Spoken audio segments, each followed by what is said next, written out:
Okay, so that was the Russian commercial. As you can see, it was very straightforward. Now here's some of the details that you might have missed. This was not a commercial for the Russian military generally. It appeared to be a commercial specifically for the VDV. That's Russia's paratroopers.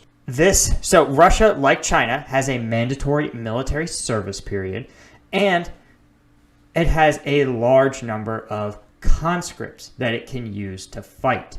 However, Russia has a lot of geopolitical power projection. Again, we talked about how China sort of aspires to have its prestigious military be viewed as a prestige, top-tier military. Well, Russia actually already has a lot of that credibility.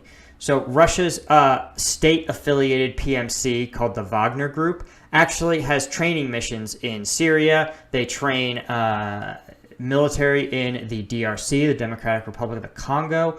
They may, I think, also have a mission in Mali. They train troops train and mostly fight in the separatist regions of Ukraine and a number of other conflicts, Chechnya being another example. So Russia actually does have very considerable power projection capabilities.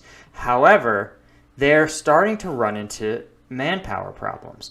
And this is from a couple of sources. One is that unlike the U.S. military that has extremely high-level benefits, especially for soldiers that deploy, and so it rarely has to cajole or drum up soldiers to go on, say, a training mission to help an African military.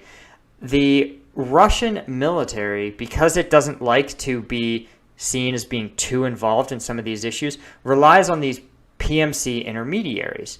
And the issue they run into is that the pay is not very good. In places like Syria, the leadership has been extremely poor, and casualties are through the roof.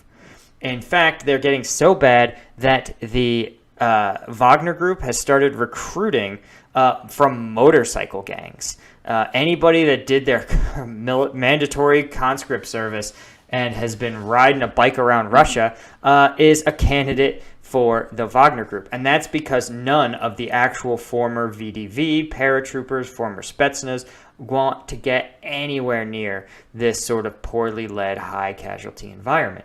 And there's been stories that Russian troops, which officially are not in Ukraine, but are fighting the Ukrainian military, along with some separatist militia, that those Russian troops have also taken pretty significant casualties, especially from the now more organized and more experienced Ukrainian forces. And this all has really diminished morale. So what this commercial appears to be doing, again, their target audience is probably someone who already is going to be performing military service. They're trying to turn this bad press, right, high casualties and poor leadership, and they're trying to twist it into a narrative of toughness, of risk and danger. They're leaning into the problems that they're already having. And so that's why I think you see this very jacked dude, and he's doing push-ups, and he's running, and he's jumping, and he's shooting, and it actually depicts him shooting another, masked person.